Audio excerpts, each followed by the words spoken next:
다 같이 조용히 기도함으로 수요 저녁 예배 우리 하나님 앞에 드리겠습니다. 다 같이 조용히 기도하겠습니다.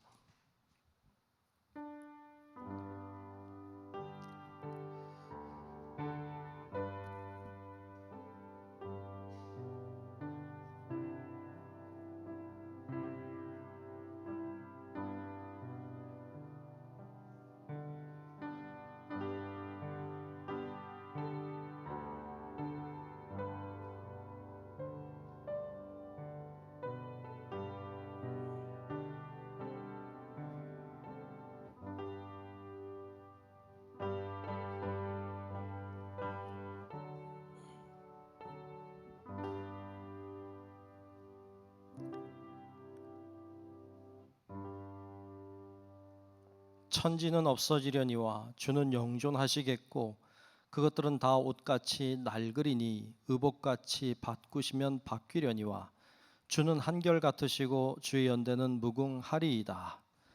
좋으신 아버지 하나님, 오늘도 수요 저녁에 저희들 하나님 앞에 예배 드리게 하심을 감사합니다. 하나님 앞에 정성껏 예배 드리게 하시고 오늘도 예배를 통해 주시는 하나님의 은혜가 우리 가운데 충만케 하여 주시옵소서. 악한 권세가 틈을 타지 않게 하시고 주의 영으로만 예배 가운데 운행하여 주옵소서. 다 맡기며 살아계신 예수님 이름으로 간절히 기원하옵나이다. 아멘. 찬송가 515장을 함께 찬송하겠습니다. 찬송가 515장입니다.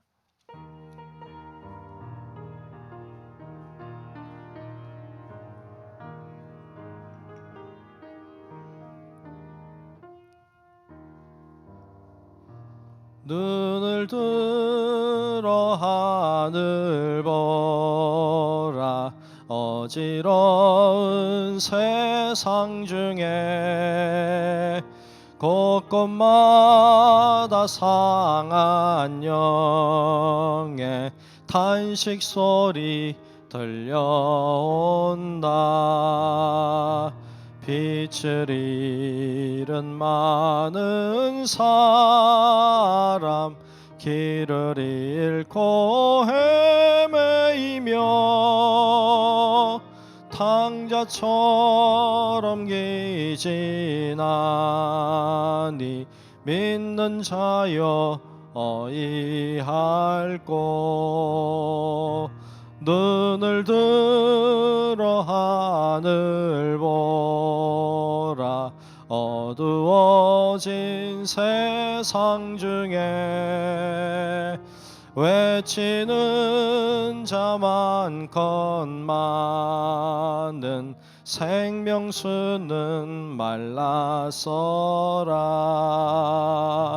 죄를 대속하신 주님 선한 일꾼 찾으시나. 대답하리 어디 있나. 믿는 자여 어이할꼬. 눈을 들어 하늘 보라.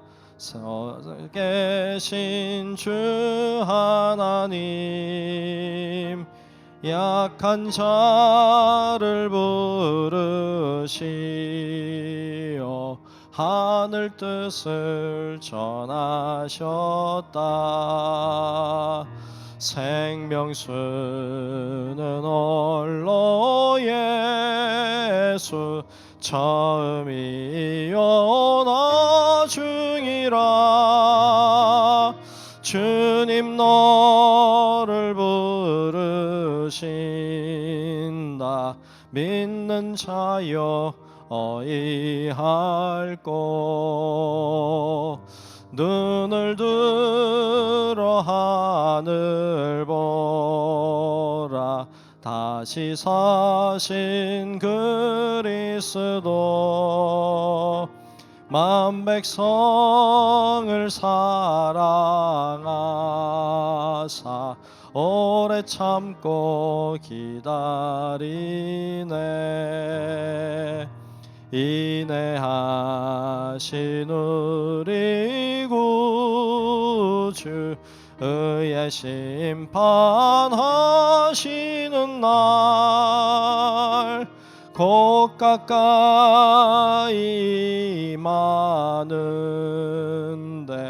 믿는 자여 어이할 것. 아멘. 우리 이철호 권사님 나오셔서 대표로 기도하시겠습니다.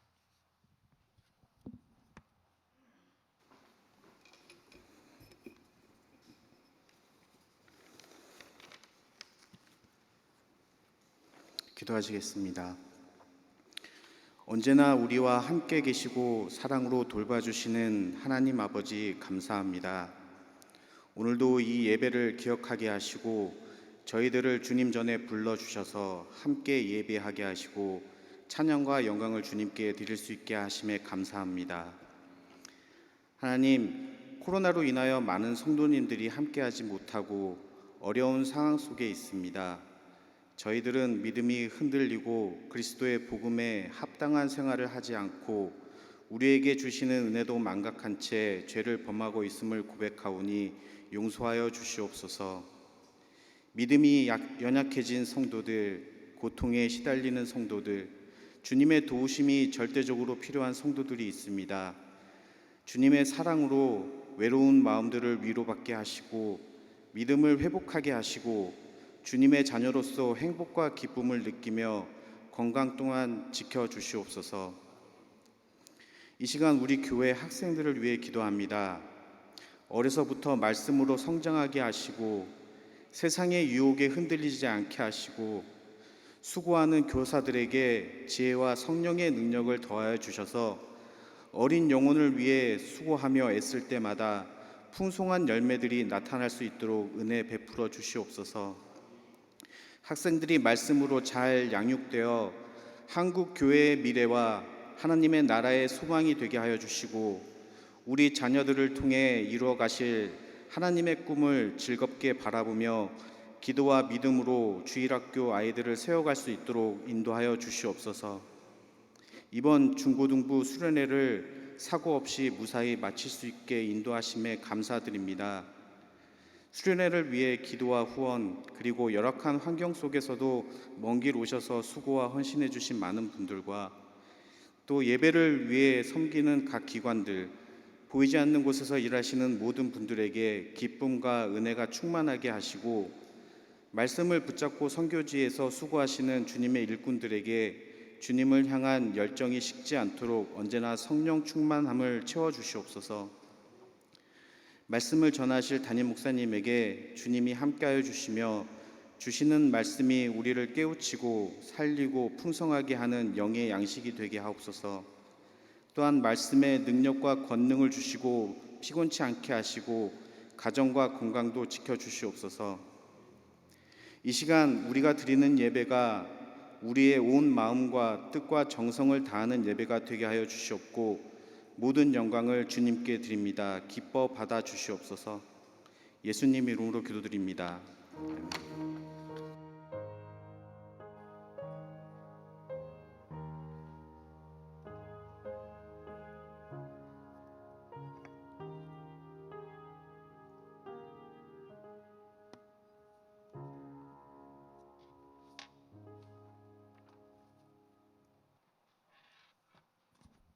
네, 오늘 주시는 말씀을 보겠습니다. 오늘 말씀은 사도행전 17장 16절부터 21절까지 말씀을 보겠습니다.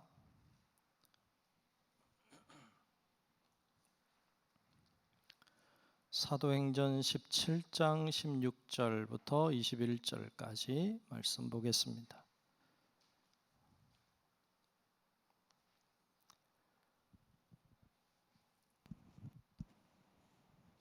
네, 다 찾으신 줄로 알고 사도행전 17장 16절부터 21절까지 말씀, 제가 한 절, 여러분들이 한 절, 우리 나누어서 교독하며 말씀을 보겠습니다.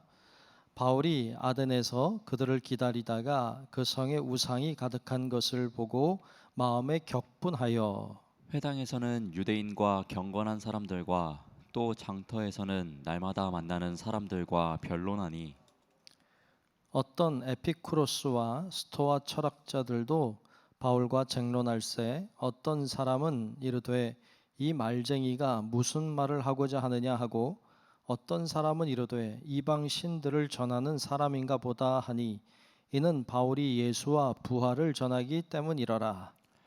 그를 붙들어 아레오바고로 가며 말하기를 내가 말하는 이 새로운 가르침이 무엇인지 우리가 알 수 있겠느냐.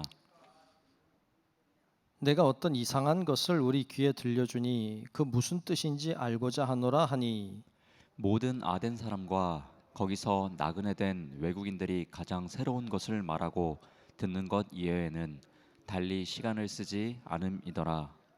아멘. 다 같이 아멘. 네. 오늘도 주의 은혜가 함께 예배하는 우리 모두 위에 다 임하시기를 축복합니다. 네, 오늘 새로운 가르침이라는 제목으로 말씀을 함께 나누겠습니다. 우리가 계속 사도행전 보고 있습니다. 사도행전 지금 바울이 전도 여행을 하고 있어요. 어디까지 왔는가 하면 베레아까지 왔어요. 우리가 기억하시겠죠? 다른 건 기억 못해도 도망쳐서 지금 여기까지 온 거 아시죠? 가는 곳마다 그렇게 환영받지 못하고 가는 곳마다 적대자들이 있었고 그래서 피난 가다시피 계속 이동해서 결국에 지금 베레아를 떠나서 아덴까지 왔습니다. 오늘 사건은 아덴에서 일어난 사건을 기록하고 있어요. 그리고 오늘과 우리가 다음번 볼 때까지 이제 아덴에서 일어난 일들을 우리가 보려고 합니다. 아덴은 어떤 도시일까요? 아덴은 우리가 쓰는 말로는 아테네라고 하는 곳이죠. 아테네. 그래서 여러분 프린터물에 보면 아덴은 아테네 이렇게 써놨어요. 성경의 지명과 우리가 실제로 쓰는 말과 다른 경우가 많잖아요. 애굽처럼 이집트인데 이렇게 쓰는 경우가 애굽이 이집트잖아요. 그러니까 이렇게 같은 다른 단어를 쓰는데 같은 건데 다른 단어를 쓰는 경우가 참 많아요. 아덴은 아테네를 가리켜요. 아테네가 어디 있나요? 지도를 잘 보시면 아덴이라고 써 있는데 찾았나요? 네, 그 에게해라고 써 있는데 바로 옆에 보면 왼쪽으로 보면 아덴이라고 하는 곳이 이렇게 있어요. 찾았어요? 여기도 표시를 해줬죠. 아덴이라고 하는 곳이 바로 여기 있는데 이곳은 지금은 그리스 땅입니다. 그리스의 수도가 아덴이에요. 아테네. 아테네가 가장 큰 그리스라고 한 나라에서는 가장 큰 도시이고 수도이죠. 그리고 그 도시는 굉장히 고대 유적지가 많아요. 그리고 고대 유적지이기 때문에 도시를 개발하는 게 어려워요. 그렇죠. 여러분 우리 지금도 오래된 지역을 개발하는 게 어렵잖아요. 근데 고대 도시를 어떻게 개발하겠어요? 그러니까 고대 도시는 지금처럼 인구가 많지 않았기 때문에 많아봤자 많지 않았기 때문에 길 자체가 좁아요. 또 자동차가 다니던 때가 아니고 마차 다니던 때니까 마차 다니는 길은 있지만 자동차 다니는 길을 만들려면 쉽지 않죠. 그러니까 지금 아주 복잡한 도시가 됐어요. 도시 자체 하나가 아테네라고 하는 도시 자체 하나가 문화 도시가 됐고 관광 도시가 됐죠. 제일 유명한 거 파르테논 신전이라고 하는 신전이 제일 유명하잖아요. 언덕 위에 이렇게 아테네 언덕 위에 이렇게 파르테논 신전이 이렇게 있습니다. 어떻게 생겼는가 많이 보셔서 아시겠죠. 저렇게 생긴 신전. 저 신전이 그 아테네 중심의 언덕 위에 이렇게 놓여 있습니다. 계속 공사를 하고 있어요. 지금도. 저건 공사 안 하고 있습니다만 이렇게 아테네 신전, 저 파르테논 신전이 있고요. 저것만 있는 게 아니라 주변에 신전들이 여러 개가 있어요. 포세이돈 신전도 있고요. 또 프로필라이아라고 하는 신전도 있고요. 뭐 여러 신전들이 있어요. 그리고 남쪽으로 내려가면 이렇게 언덕이 쭉 이제 낭떠러지처럼 언덕이 있는데 그 밑에 보면 극장이 있어요. 극장 이름이 헤로데스 극장이라고 하는 극장이 있습니다. 극장이 뭐 이렇게 필름 영화를 상영하는 게 아니라 노래를 하고 뭐 그러는 극장이죠. 그런 극장이 있는데 이렇게 생겼죠. 있나요, 사진이? 네, 이렇게 멋있게 생겼죠. 저기서 지금도 공연을 합니다. 가끔 여러분 인터넷 들어가서 헤로데스 극장에서 한 뭐 공연 뭐 이렇게 치면 나와요. 지금도 공연을 하는 극장인데 저희가 이렇게 빙 둘러서 잘 돼 있기 때문에 공명이 잘 되고 소리가 마이크 없던 시절인데도 잘 들리는 이렇게 시설이 잘 되어 있죠. 반대쪽으로는 아고라라고 해서 그 장터가 있고요. 이렇게 이런 식으로 그 파르테논 신전을 중심으로 해서 아테네라고 하는 도시가 굉장히 그 당시에 얼마나 왕성하게 활동했는지를 보여줄 정도로 유적지가 창궐해 있는 곳이기도 하죠. 자, 이 아테네라고 하는 것은 이렇게 유적지도 많고 사람도 많고 큰 도시일 뿐 아니라 이곳에서는 철학이 나온 곳이기도 하고 그리스 신화가 나온 곳이기도 하죠. 신화가 나왔으니까 얼마나 많은 신들이 있었겠어요. 여러분 그리스 신화에 신들 많이 나오잖아요. 다 아나요? 아마 다 아는 사람은 전문가나 알지 아마 다 모를 것 같아요. 얼마나 많은 신들이 등장하고 그들에 관한 이야기들이 많이 있는지, 신의 이야기인지 사람의 이야기인지 모를 정도로 신들의 이야기가 많은 곳, 그리고 철학이 사상이 막 일어났던 곳, 그것이 바로 아테네고, 예수님이 탄생하시기 바로 전에도 굉장히 철학이 왕성하게 일어났던 곳이 이 아테네라고 하는 곳이기도 합니다. 자, 그런 곳에 바울이 갔어요.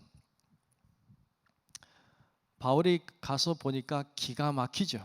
온갖 신들이 다 있으니까.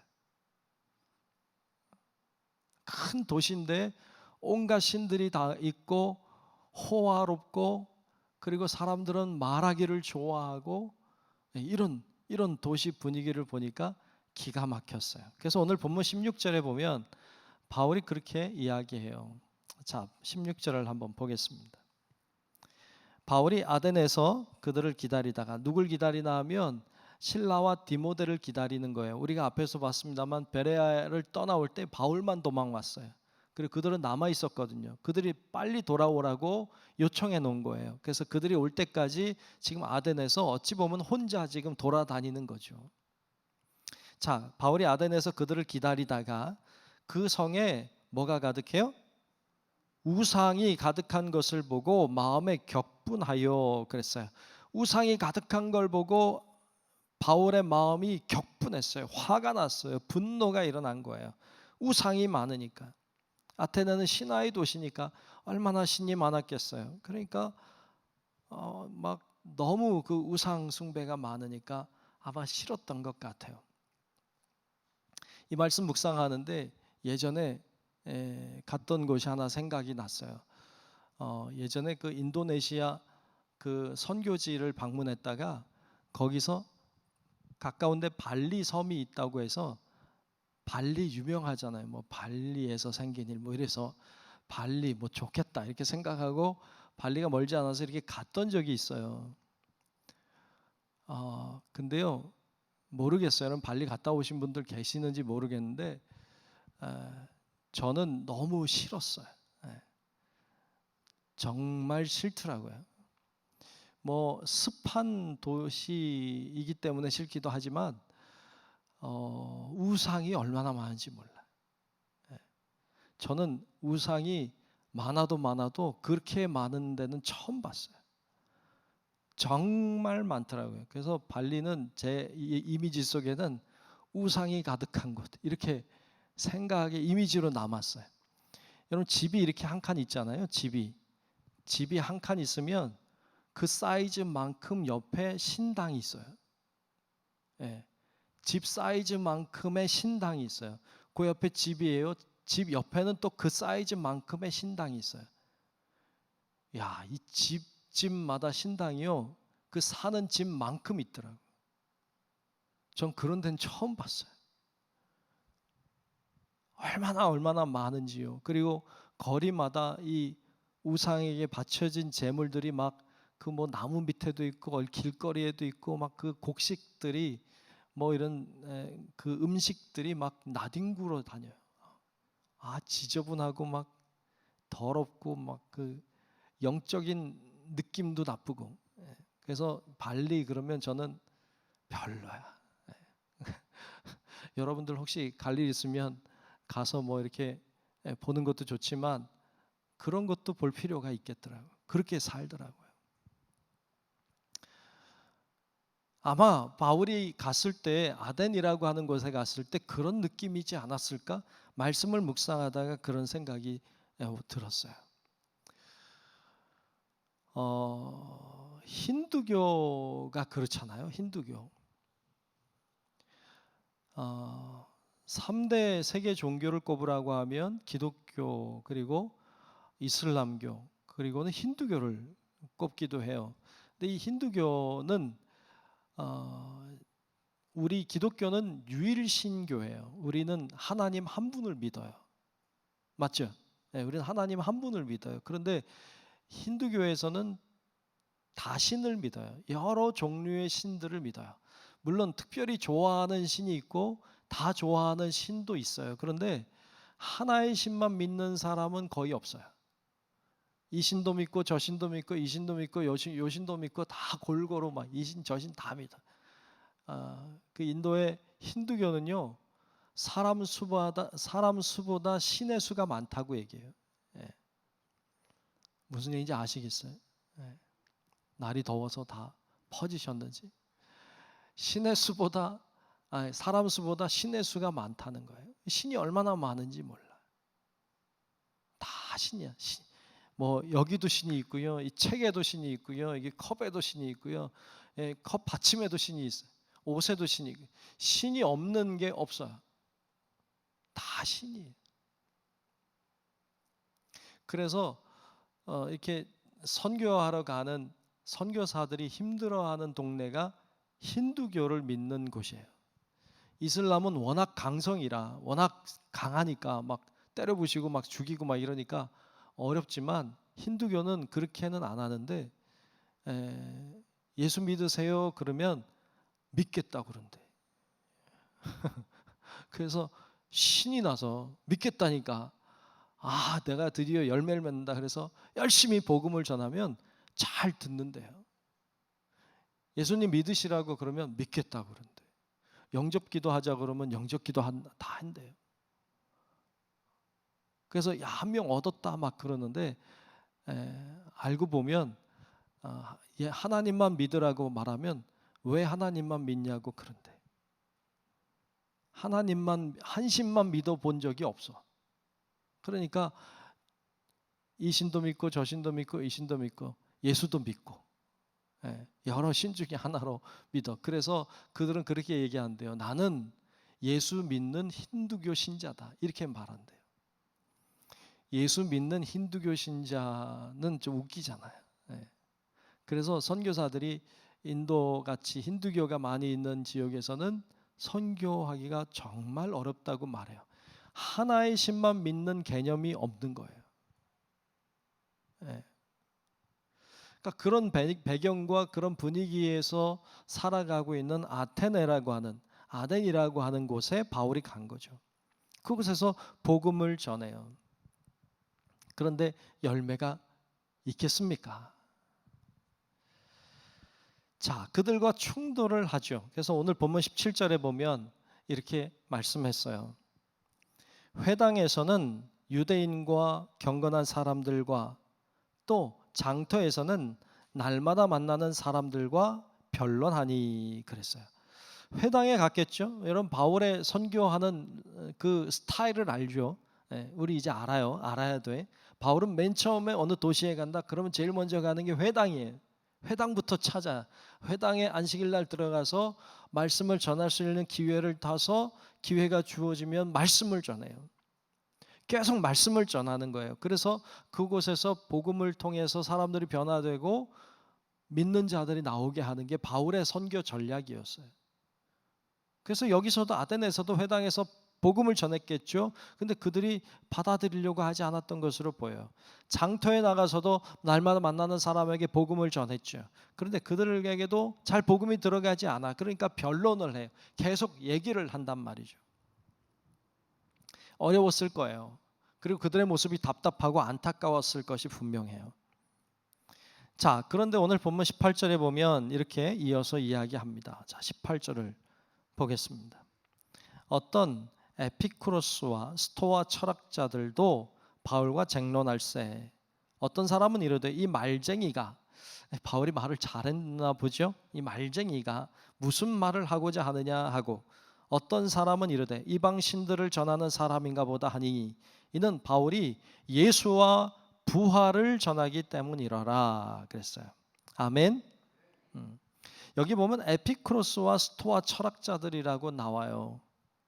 들어보셨나요? 에피쿠로스 학파라고 들어보셨나요? 철학을 조금 하신 분들은 아마 다 들어봤을 만한 학파죠. 에피쿠로스 학파, 스토아 학파. 스토아 학파도 많이 들어보셨을 거라고 생각이 돼요. 이 에피쿠로스 학파와 스토아 학파는 철학에 있어서는 굉장히 중요한 학파들이에요. 에피쿠로스 학파라고 말하면 철학에서는 이 사람들을 일명 쾌락주의자라고 얘기해요. 쾌락을 최고의 가치로 두고 있다, 이런 말이기도 한데 오해의 소지가 좀 있죠. 쾌락이라고 해서 어떤 육체적인 쾌락을 얘기하는 건 결코 아니에요. 잘못 오해될 수 있죠.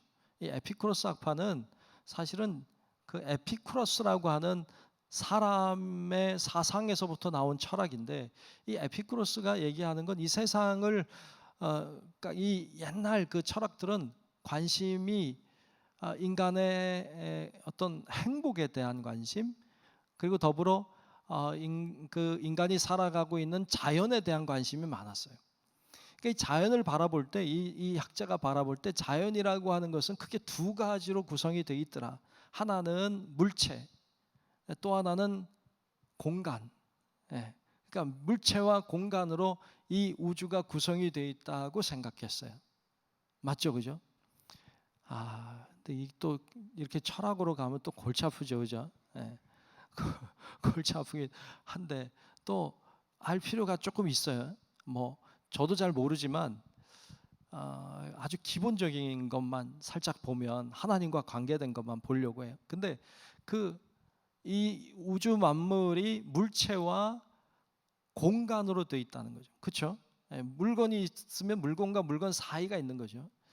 근데 이 물건이라고 하는 것이 쪼개진다고 생각했어요. 그렇죠? 굉장히 과학적이죠. 쪼개져서 오늘날 우리 원자라고 말하는 더 이상 쪼개지지 않는 물체가 있잖아요. 이런 것들이 뭉쳐져서 하나의 물체가 된다고 생각했고, 그 쪼가리들이 없는 것은 공간이라고 생각했죠. 이게 어우러지는데 이런 쪼가리들이 만나면 어떤 물체가 돼. 사람이라고 하는 것도 존재도 어떤 물체와 같죠. 그래서 어떤 세포들이 만나서 이루어진 어떤 합성되어 있는 존재라고 생각했어요. 그런데 이 쪼가리들이 왜 뭉쳤냐 모른다는 거죠. 몰라. 어쩌다 뭉친 거야. 우연히 뭉쳤어요. 그러니까 여기에서 에피쿠로스 학파들이 생각하고 있는 것은 모든 게 우연의 산물이에요. 이게 우연의 산물이다 보니까 인생이라고 하는 것, 삶이라고 하는 것이 굉장히 허무하죠. 여러분, 모든 게 어쩌다 됐다고 생각하면 인생이 허무한 거예요. 근데 열심히 노력하고 뭔가 해서 얻을 수 있다고 생각하는 것과 달라요. 왜? 열심히 해도 안 될 수도 있는 게 인생이라고 허무하게 되는 거죠. 인간이 결국 추구하게 되는 것은 행복, 즐거움을 추구해야 되는데 그 행복이라고 하는 것, 그것이 우리 육체적인 쾌락이 아니라 정신적인 어떤 정서적인 쾌락을 얘기해요. 그때 인간이 행복할 수 있다고 믿었어요. 그렇게 사는 게 잘 사는 거라고 생각했어요. 그래서 쾌락주의자들이지만 이들은 절제했어요. 육체를 절제하고 육체의 즐거움을 제한했다고요. 그러니까 이들의 그 학파 속에는 하나님이라고 하는 존재가 들어가기가 어려워요. 왜? 모든 게 우연이라고 생각하기 때문이죠. 자, 그런 사람들에게 에피쿠로스 학파, 모든 게 우연이라고 생각하고 있는 그들에게, 인간의 행복과 인간의 쾌락을 추구하는 그들에게 예수를 증거하니까 이게 도대체 들어가질 않는 거죠. 오늘날에도 마찬가지로 여러분, 인생을 우연이라고 생각하는 자들은 하나님을 믿기가 굉장히 어렵습니다. 어떤 하나님이라고 하는 절대자가 있다는 어떤 개념을 가져야 하나님을 알 수도 있고 믿을 수도 있어요. 이들은 그런 생각 자체가 없기 때문에 예수를 받아들이는 게 어려웠죠. 그리고 나오는 스토아 학파라고 하는 학파는 이 또한 조금 어렵긴 한데, 스토아라고 하는 말이 기둥이라는 말이거든요. 그러니까 이 기둥 밑에서 스승이 제자들을 가르쳤어요. 그래서 그냥 그 기둥이 이름이 돼버렸어요. 제논이라고 하는 사람이 만든 학파인데, 이 두 학파는 다 기원전 300년경에 생긴 학파들이에요. 예수님이 영년에 태어나셨다면 예수님보다 한 300년 전에 일어났던 일들이죠. 이 스토아파는 굉장히 그 인간의 이성을 중요하게 생각했죠. 그리고 모든 것을 이성적으로 판단하려고 노력했어요. 자연도 굉장히 소중하게 생각했죠. 그런데 이들은 이성적으로 판단해 볼 때 이 세상이 그냥 우연히 이렇게 됐다고 생각하지 않았어요. 에피쿠로스 학파는 우연이라고 봤지만 여기는 필연이라고 봤어요. 어떤 공통된 어떤 법칙이 있다고 믿었어요. 그렇죠? 이 봄, 여름, 가을, 겨울로 돌아가는 이런 걸 보니까, 그리고 해마다 뭐가 계속 반복되는 것을 보니까 뭔가 자연 속에 법칙이 있다. 그럼 법칙을 만든 존재가 있을 거라고 생각했죠. 그게 신이죠. 여기까지는 좋아. 여기까지만 갔으면 어쩌면 스토아파들은 예수님을 믿었을지도 몰라. 근데 이게 발전해 가서 결국에 범신론으로 가요. 그러니까 모든 게 다 신이 있다고 믿어요. 약간 힌두교처럼 신이 너무 많아졌죠. 그러니까 하나님을 믿으라고 하니까 믿지 못해요. 자, 이 에피쿠로스 학파, 스토아 학파와 같은 사람들이 서로 얘기하는 걸 좋아해요. 서로 다른 이야기, 어떻게 보면 반대에 서 있는 이야기들인데 서로 토론하고 논쟁하고 이런 걸 좋아하는 사람들 사이에서 지금 바울이 예수를 믿으라고 한 거예요. 네. 예수를 믿어야 된다고, 복음이 살 길이라고 전한 거죠. 지금 모양새가 그래, 모양새가. 그들에게 복음이 들어가겠냐고요. 이들이 바울의 얘기를 듣더니 신기했죠. 그런 얘기는 들어보질 못했어. 부활이라고? 부활을 한다고 사람이? 이걸 믿을 수가 없었죠. 하나님은요, 우리의 이성으로 믿을 수 있는 분이 아니에요. 하나님은요, 우리의 감정이나 감성으로 믿을 수 있는 분도 아니에요. 하나님은 영으로 만나는 분이에요. 영적인 분이시잖아요. 그래서 우리의 머리를 최대한 동원해서 하나님을 알면 믿겠다, 웃기는 소리예요. 아무리 머리를 동원하고 아무리 대단히 머리가 좋아도 머리로 하나님을 이해하고 믿을 수 있는 사람은 아무도 없어요. 하나님이 우리의 머리로 이해가 되는 분도 아니에요. 감정적으로 하나님을 믿겠다, 감정적으로 하나님을 사랑한다, 어쩐다, 좋아요. 근데 그게 길지 않더라 말이에요. 그러니까 감정적으로 하나님을 믿는 것은 한계가 있어요. 하나님을 정말로 믿으려면 영으로 믿어야 돼. 그래서 성경에도 보면 요한복음 4장 24절에 예수님이 이렇게 말씀하시죠. 하나님은 영이시니 예배하는 자가 뭘까요? 영과 진리로 예배할지니라. 아멘. 영으로 예배하는 것, 진리로 예배하는 것에 대하여 이야기하고 있어요. 그럴 때 우리가 주님을 만날 수 있고 주님을 예배할 수 있는 것이죠. 바울이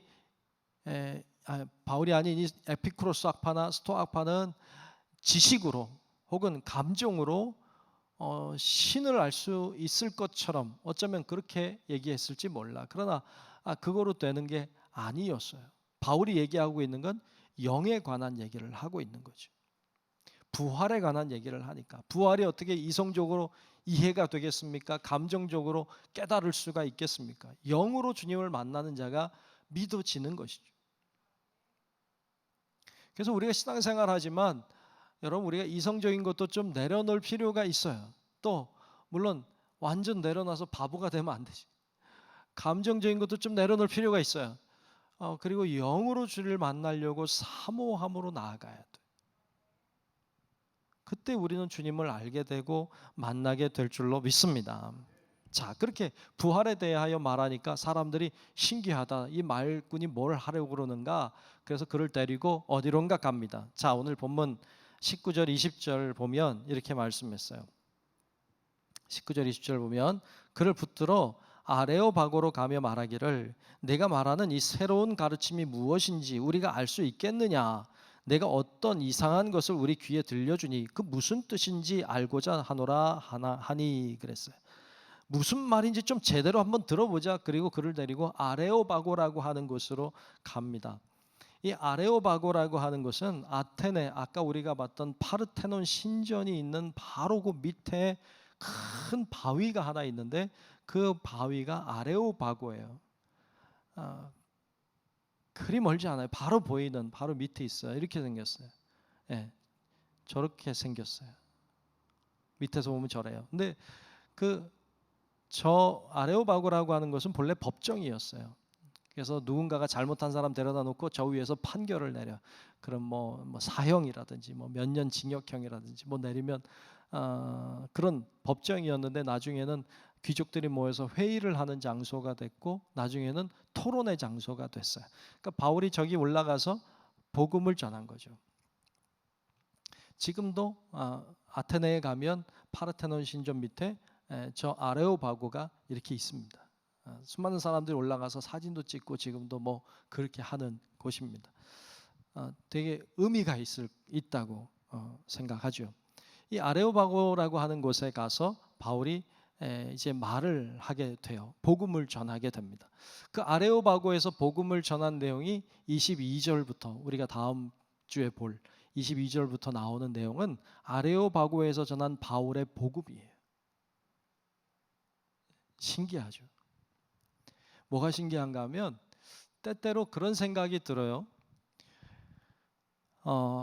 우리가 알고 있는 성경의 역사와 세계사와 이게 잘 안 맞는 거 아닌가 이런 생각이 들 때가 간혹 있어요. 그런데 여러분 전혀 그렇지 않다는 걸 발견하게 돼요. 지금 바울이 행하고 있는 일들은 우리의 역사와 맞물리고 있어요.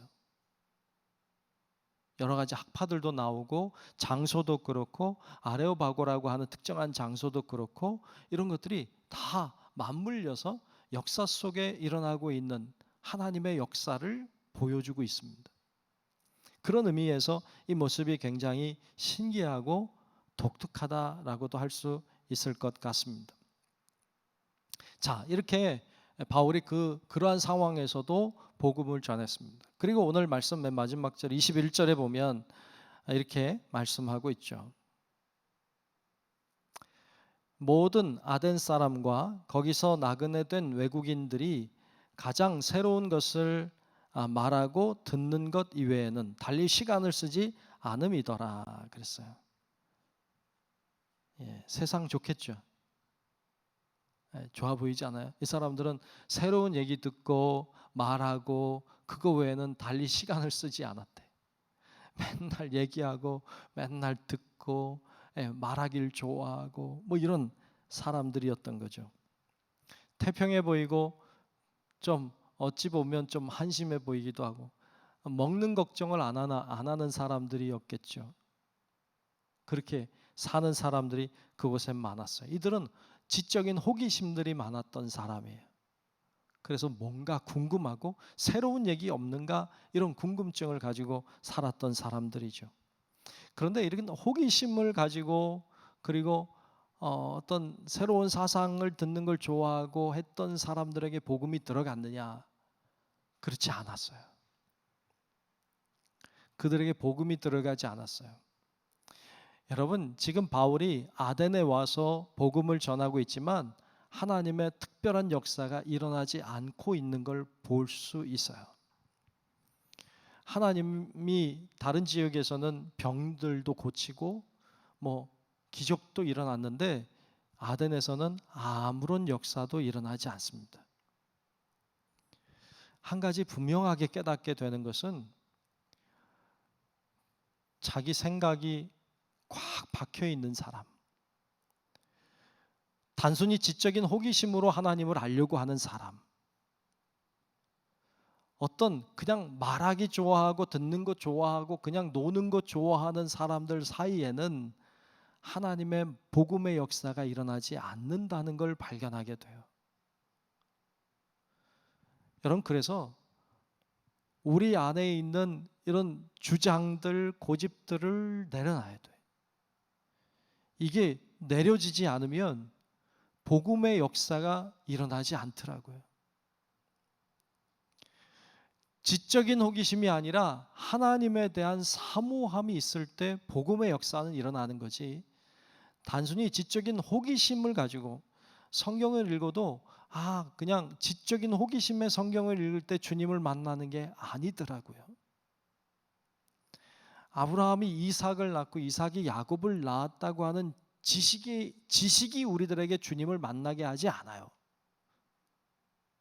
그게 필요하지 않다는 게 아니라 지식에 머무르면 안 된다는 거예요. 주님은 우리의 지를 넘어서, 우리의 이성을 넘어서, 우리의 감정을 넘어서 주님은 우리의 영으로 만나는 분이에요. 그래서 영으로 주님께 다가가지 않으면 주님을 만나지 못해요.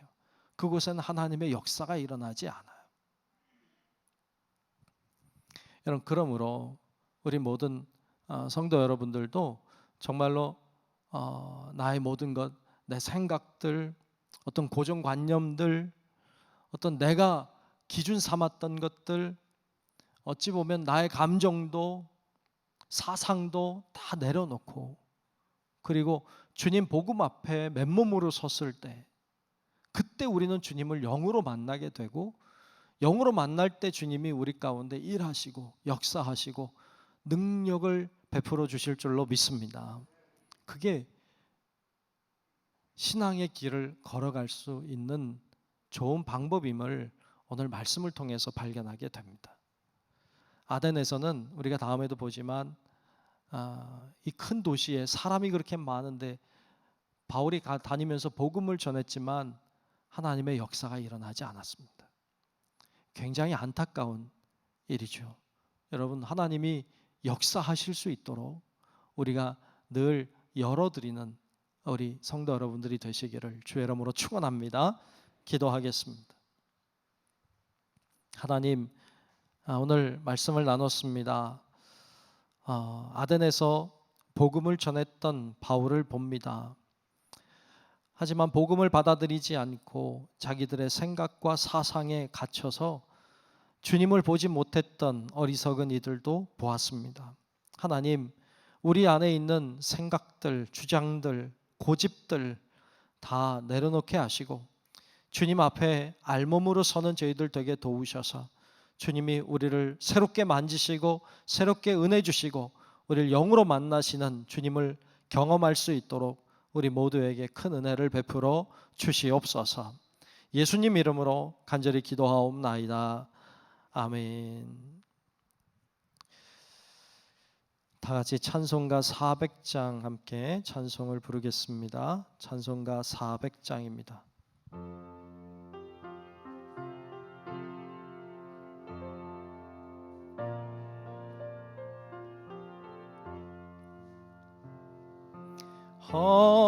험한 시험물 속에서 나를 건져주시고 노한 풍랑 지나도록 나를 숨겨주소서. 주여 나를 돌보시사 고이 품어주시고 험한 풍파 지나도록 나를 숨겨주소서.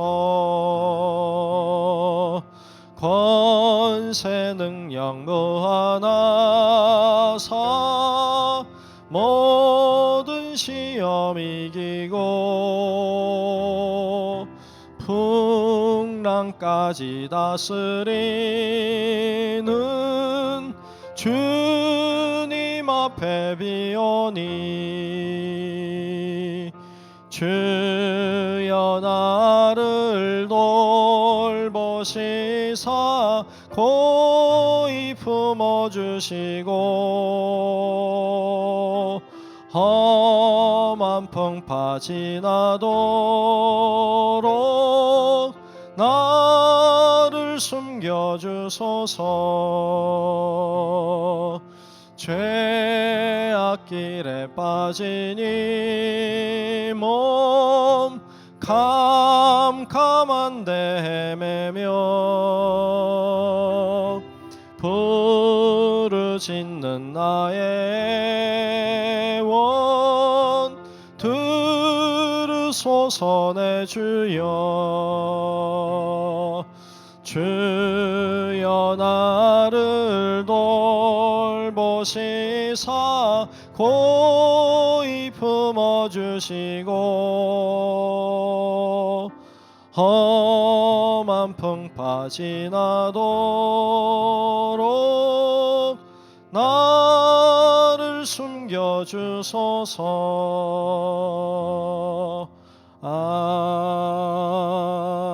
아멘. 예, 교회 소식을 전하겠습니다. 우리 중고등부 수련회가 지난 주일부터 화요일 어제까지 있었습니다. 잘 마치고 잘 돌아왔어요. 여러분 기도해 주셔서 감사합니다.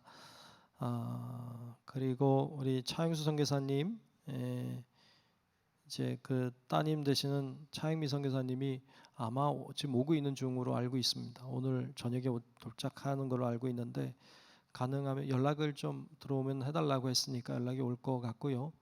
그러면 가능하면 내일 저녁쯤에 한번 가면 좋겠다 이런 생각이 있고요. 또 이제 토요일 날은 이제 하관하는 것을 부탁해 오셨기 때문에 그렇게 진행을 할까 합니다.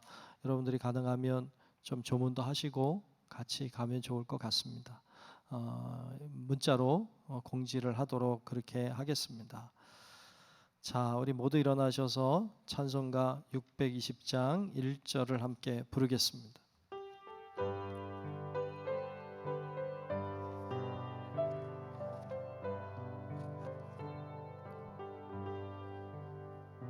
여기에 모인 우리 주의 은총 받은 자여라.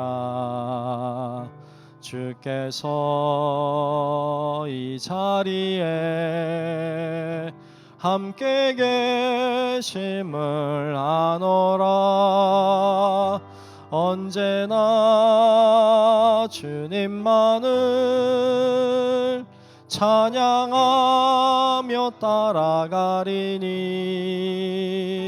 시험을 당할 때도 함께 계심을 믿노라. 이 믿음 더욱 굳세라. 주가 지켜주신다. 어두운 밤에도 주의 밝은 빛 인도 주신다.